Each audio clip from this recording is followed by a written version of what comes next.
속에서 금리가 빠르게 상승함에 따라 취약계층의 금융 부담이 가중되고 있습니다.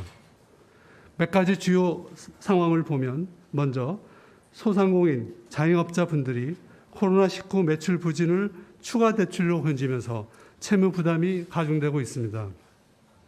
주거와 관련해서는 이자 금리 상승에 따라 변동금리 주택담보대출을 받은 가계의 이자 부담이 증가하고 있고, 특히 주택가격이 급등한 2000년 하반기에서 2001년 중 소득 대비 많은 대출을 받아 주택을 구입한 20, 30대 청년들의 상환 부담이 큰 상황입니다. 아울러 자산가격 조정에 따라 저금리 환경에서 돈을 빌려 주식, 가상자산 등에 투자한 청년들이 경제적으로, 심리적으로 어려움에 직면해 있습니다.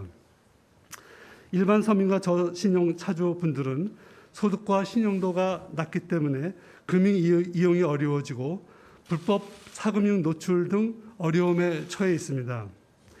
이에 새 정부에서 마련한 125조 규모의 민생안정금융 지원에 더해서 서민, 청년 등 취약계층을 위한 추가 대책을 마련해서 시행하고자 합니다. 이를 통해서 어려운 분들의 부담을 조금이라도 덜어드렸으면 합니다. 추진 과제에 대해서 말씀드리겠습니다. 첫째, 소상공인 분들의 금융 애로를 완화시켜드리겠습니다. 기존의 상환 유예 중심의 일시적인 지원에서 상환 부담 경감 중심의 근본적인 재무구조 개선 지원 체제로 전환을 하겠습니다. 우선 기금을 통해서 부실 및 부실 우려 채권 30조 원 규모를 매입하여 상환 능력에 맞게 장기 분할 상환, 금리 인하, 원금 감면 등 과감한 채무 조정을 지원하겠습니다. 둘째, 7% 이상의 고금리 대출을 저금리 대출로 전환하여 이자 부담을 경감시켜 드리도록 하겠습니다. 지원 규모는 8조 7천억 규모입니다. 아울러 소상공인 분들이 리모델링이나 사업 내실화에 필요한 사업 자금도 차질 없이 공급하도록 하겠습니다. 지원 규모는 42조 2천억 규모입니다. 9월 말에 종료 예정인 소상공인 만기 연장 상환 유예 조치와 관련해서는 만기 연장 상환 유예 조치가 만료되더라도 소상공인 지원에 사각지대가 없도록 촘촘한 보완 장치를 마련해 두겠습니다. 만기 연장이 종료되는 10월 이후에도 주거래 금융기관 책임 관리를 추진하여 급격한 대출 회수 없이 원만하게 만기 연장 상환 유예가 이루어지도록 하겠습니다. 다음은 주거 관련 금융 부담을 경감시켜 드리겠습니다. 주택 구입 차주의 대출 이자 부담을 완화하고 전세 등 실수요자들에게는 충분한 저리 정책 자금을 지원함으로써 서민 주거 비용 부담을 완화해 나가겠습니다. 변동금리 대출을 고정금리 대출로 전환하는 안심전환 대출 40조 원을 차질 없이 공급하고, 올해에는 예산 투입 없이 안심전환 대출 5조 원을 추가로 공급하고, 아울러 저소득 청년들에게는 추가 금리 인하 10bp의 추가 금리 인하를 추진하겠습니다. 전세와 관련해서는 저리 정책 전체 대출의 보증 한도를 1인당 한도를 2억에서 4억 원으로 확대함으로써 전세 관련 금융 부담을 줄여나가겠습니다. 다음은 청년 등의 재기 지원을 위한 채무조정 강화 및 재산 형성 지원에 대해 말씀드리겠습니다. 투자 손실 등으로 애로가 큰 저신용 청년들이 신속하게 재기할 수 있도록 신속 채무조정 특례 제도를 신설하고 관계기관 간 협업 체계를 강화해 나가겠습니다. 저신용 청년들이 연체 이전이라도 이자 감면과 상환 유예를 받을 수 있도록 신용회복위원회에 1년 한시로 해서 청년 특례 프로그램을 운영하겠습니다. 이 경우 청년 4만 8천 명이 1인당 연 141만 원에서 263만 원 정도의 이자 부담을 경감할 수 있을 것으로 예상이 됩니다. 아울러 금융권과 신용회복위원회 그리고 법원 간 협의체 신설을 추진해서 서로 협조하고 채무조정 제도 간 협업을 강화하는 한편 신복위, 법원 간의 패스트트랙 제도도 더욱 활성화해 나가겠습니다. 신속 채무 조정 이외에도 마땅한 재산 형성 수단이 없는 청년들의 목돈 마련 지원하기 위해서 장기 최대 10년의 자산 형성 상품도 준비하여 출시토록 하겠습니다. 넷째로 일반 서민, 저신용층의 금융 지원도 강화해 나가겠습니다. 제도권 금융에서 소외된 서민의 생계 안정을 위해 올해 정책자금 대출을 10조 원 규모로 공급하겠습니다. 아울러 정책 서민 금융 재원의 안정적인 확보 방안도 검토해 나가겠습니다. 이외에도 서민을 울리는 민생 경제 범죄에 대해서도 대응해 나가겠습니다. 진화하는 보이스피싱 범죄 수법에 대응하기 위해서 ATM 무통장 입금 한도를 축소하고 비대면 실명 확인 강화를 추진하고 대면 편취형 보이스피싱에도 사기 이용 계좌 지급 정지 적용, 범죄 피해 재산의 피해자 환급 등 보이스피싱 피해자 보호 강화를 추진해 나가겠습니다. 이와 함께 불법 주식 리딩방 등 SNS 기반 불법 행위 근절을 위해 단속을 강화하고 투자자 보호 제도도 추진해 나가겠습니다. 이와 같은 정부 방침에 호응해서 금융권도 가계 취약 차주 지원을 위해서 자체 상품을 많이 준비하고 출시 중인 것으로 알고 있습니다. 이상 설명드린 지원 대책을 법 개정 등 불가피한 경우를 제외하고는 금년 3, 4분기에 차질 없이 추진되도록 준비해 나가겠습니다. 많은 분들의 고통에 비해서 이번 조치의 규모나 대상이 미흡하다고 생각하실 수 있습니다. 하지만 이번 조치가 끝이 아니고 이제 시작일 뿐이라는 점을 강조드리며 정부와 금융위는 우리 국민들의 어려움에 계속 귀를 기울여 나가면서 필요한 제도 보완과 추가 지원 대책을 계속 마련해 나가겠습니다. 감사합니다. 네, 다음은 질의및 답변 시간을 갖도록 하겠습니다. 기자님들은 그 탁자 위에 마이크를 켜신 다음에 매체명과 성함을 말씀해 주시기 바랍니다. 그리고 오늘 그 브리핑 주제에 집중해 주시면 감사하겠습니다. 네, 질문 받도록 하겠습니다. 네, 매경 김유신 기자. 네, 위원장님, 매일경제 김유신 기자고요. 안심전환대출 관련해서 질문드리겠습니다. 지금 안심전환대출 적용 금리 수준을 어느 정도로 전망하고 계시고, 그다음에 5조 원 추가 공급은 예산 소요가 없다고 말씀하셨는데 이 자금은 어떻게 마련되는 것인지 좀 궁금합니다. 일단 5조 추가 대출은 주택금융공사에서 자체 보유 자금으로 준비할 수 있다고 해서 일단 예산 없이 추진되는 걸 말씀드리고, 일단 금리 수준은 일단 보금자리론을 기준으로 해서 거기에서 기본적으로 2022년도 금년도에는 우대 제도를 적용하기 때문에 30bp가 차감이 됩니다. 그리고 저소득 청년들에 대해서는 거기다 추가로 또 10bp가 차감이 됩니다. 근데 이제 보금자리 주택 금리가 이제 매달 결정이 되는데, 이제 7월 달을 기준으로 해서 보면 7월 달에 보금자리론 금리가 한 4.6%에서 4.8% 정도가 되기 때문에 여기에서 아까 말씀드린 것처럼 이번에 우대 시스템을 도입해서 30bp를 감해주고, 더구나 저소득 청년층에는 10bp를 추가로 하게 되면 실질적으로 4%대 초반이 될 걸로 예상합니다. 다만 이제 최근에 금리가 오르기 때문에 실제 제도가 적용될 9월 달에는 조금 더 오를 가능성이 있는데, 제 생각에는 그렇다 하더라도 현재 일반 시중은행의 신용대출이나 주택담보대출 금리 수준을 생각하면 상당히 많은 도움을 받을 수 있다고 생각합니다. 그리고 이제 참고로 보통 이렇게 중도에 전환을 하거나 대환을 하게 되면 중도 상환 수수료가 붙는데, 이번 대환 대출의 경우에는 중도 상환 수수료도 받지 않기 때문에 실질적인 도움이 많이 될 수 있을 것으로 생각합니다. 네, 다음 질문 받겠습니다. 예, 김혜영 기자. 네, 장관님, 연합인포맥스 김예영 기자입니다. 저는 청년 특례 프로그램 관련해서 질문 드리려고 하는데요. 배경이 투자 손실로 나와 있는데, 그러니까 소위 사실 이제 비투족에 대해서 채무조정 프로그램 운영하시는 건데 여기 관련해서 혹시 도덕적 해이 같은 거 우려하시진 않았는지, 투자라는 게 사실 본인 선택이기도 한데 좀 제도 필요성에 대해서 보완 설명 부탁드립니다. 그 도덕적 해이 문제는 뭐 당연히 나올 수 있는 문제입니다. 그래서 일단 첫 번째 제가 말씀드리고 싶은 거는 어쨌든 도덕적 해이 문제가 가능하면 최소화되도록 그 신청하는 과정에서 당연히 여러 가지 심사도 하기 때문에 운영 과정에서 그러한 문제를 최소화하는 것을 말씀을 드리고, 근데 두 번째는 사실은 더 근본적인 문제라고 생각합니다. 일단 취약계층에 대해서 더구나 이제 2030 세대는 우리나라를 이끌어 나갈 미래의 아주 핵심이라고 생각합니다. 그래서 이런 분들의 어려움에 대해서 선제적으로 어떻게 좀 제기를 할 수 있는 기회를 빨리 마련해 주지 않으면 우리 사회가 나중에 부담해야 될 코스트는 훨씬 더 클 거라는 생각입니다.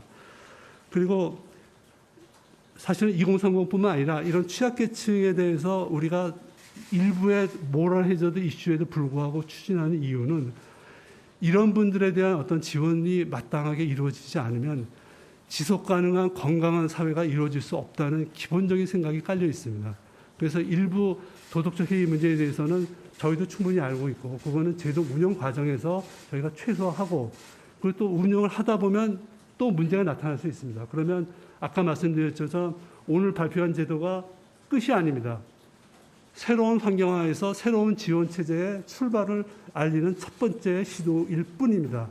당연히 이제 운영하는 과정에서 문제가 나타날 수 있고, 문제에 대해서는 저희가 보완해 나가고, 지원 대상 규모가 더 필요하다, 저희가 국회하고 협의하고 여러분과 협의해서 이거 해결해 나가겠습니다. 네, 다음 질문 받겠습니다. 예, 김남희 기자. 네, 머니투데이 김남희 기자입니다. 그 만기 연장과 상한 유예 조치를 금융기관에서 자율적으로 90%대를 이제 해주면 사실상 금융지원 연장이랑 다름없다라는 지적이 나오고 있는데요. 임시적인 금융보험 체계를 이제 근본적으로 바꾼다는 방향에는 좀 위배되는 것 아닌지 생각이 됩니다. 그 잠재적 부실을 계속해서 금융권이 떠안고 가야 된다는 지적에 대해서 어떻게 생각하시는지 궁금합니다.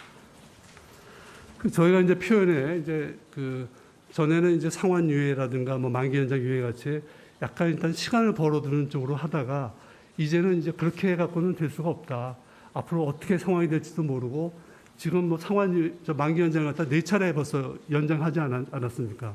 근데 지금 상황에서 또 연장하게 되면 이게 더 큰 문제로 갈 수 있다는 생각이 굉장히 강합니다. 그런데 경제가 더 어려워지고 있는 상황에서 과거에 4차례 연장을 했는데 더 어려워진 상황에서 아무 대책 없이 이걸 갖다가 무작정 그냥 원칙적인 얘기만 하고 할 수는 없습니다.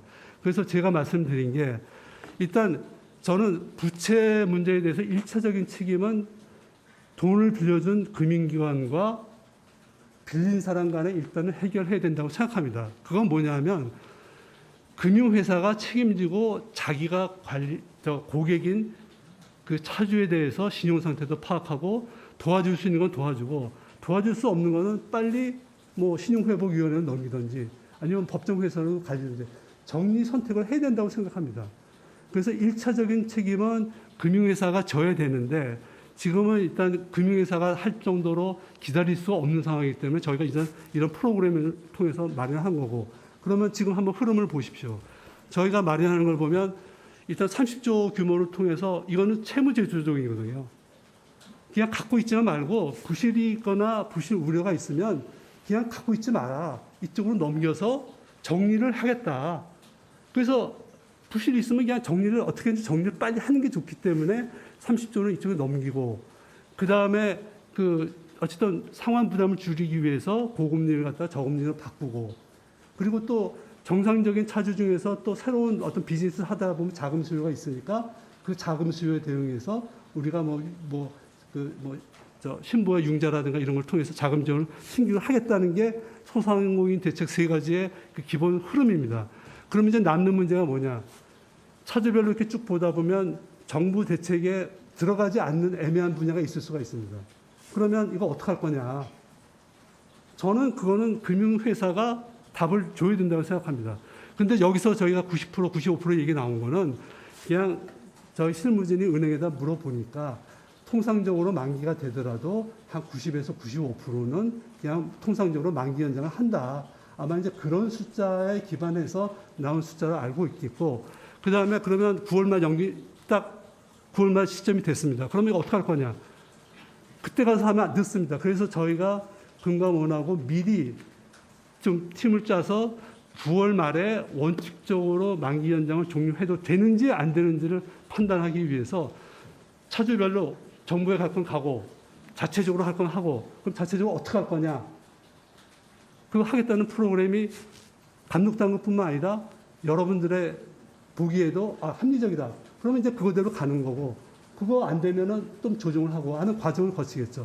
그래서 여기서 말씀하실 때 이제 90에서 95% 이거 다 할 거면 뭐 만기 연장 또 하는 거랑 똑같지 않느냐. 그거는 조금 다르다고 생각합니다. 아까 말씀드린 것처럼 이번에는 정부가 여러 가지 시스템을 마련해서 채무 구조정도 하고 하는 시스템을 만들었기 때문에 이 시스템으로 갈 거하고 은행들이 자체적으로 할 거하고 이게 좀 조화를 일으켜서 문제를 해결하겠다는 게 저희 기본적인 생각입니다. 그리고 이 과정에서 금융회사들이 잘 알아야 됩니다. 그러니까 정부 시스템을 잘 이해하고 정말 자기가 책임을 지고 내 고객에 대해서 아니 그냥 일단 뭐 이자 받고 돈만 챙기면 된다. 이게 아니라 내 고객에 대해서 내가 책임지고 끝까지 보겠다. 그래서 도와줄 수 있는 건 진짜 도와줄 수 있게끔 뭐 하고 안 되면은 정말 기금을 넘기든지 아니면 뭐 당신은 안 되니까 신용회복위원회 가라고 하든지 뭔가 이렇게 좀 클리어하게 해야 된다고 생각합니다. 그래서 여기 금융기관 여기 표현해 보면 뭐 약간 좀 생소한 용어 뭐라고 그랬죠? 우리가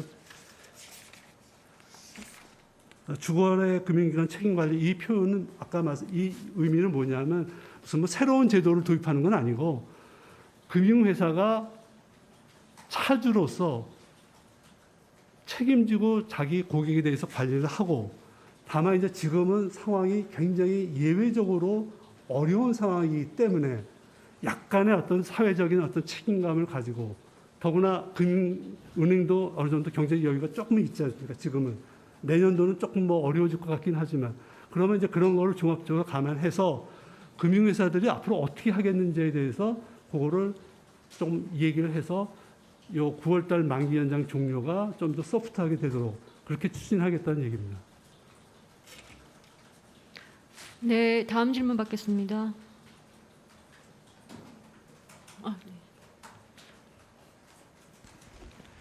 예, 저 EBN의 신주식 기자인데요. 먼저 취임식 때 기자실 오셔가지고 말씀하셨던 것 중에 하나가 이제는 뚜껑을 열고 금융회사와 함께 좀 잠재 부실 리스크가 어느 정도나 되는지 확실하게 좀 살펴봐야 할 필요가 있다라고 말씀하셨는데요. 오늘 말씀하신 대로라면은 일단 뭐 좀 완만한 속도로 이제 부실에 대한 그 부채에 대한 거를 뭐 천천히 이렇게 갚아나가는 걸로 하다 보면은 이제 저번에 말씀하셨던 그것처럼 이제 실질적인 잠재 부실 리스크가 어느 정도 되는지 파악하는 거는 좀 미뤄진다고 봐도 되는 건가요?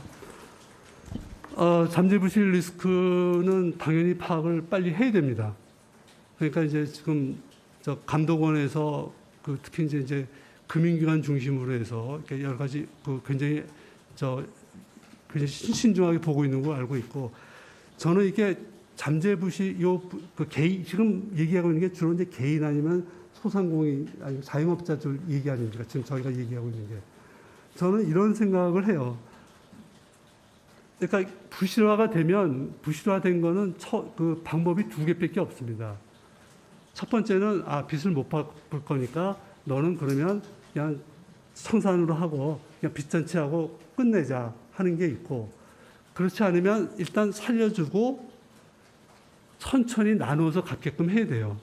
그게 이제 회생 절차고 회생 절차로 못 갈 정도면은 그냥 파산하고 청산해갖고 일단 끝나는 시스템입니다.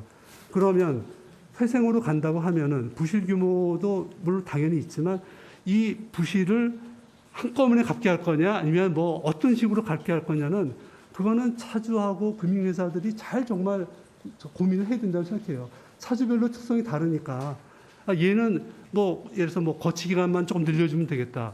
이 사람은 뭐 이자만 이렇게 연체 이자 뭐 많은 거 좀 깎여주면 되겠다. 사람마다 다 다를 거 아니에요. 근데 그거를 누가 어떻게 하라고 할 수 있습니까? 감독 당국이 그거 하라고 못 합니다.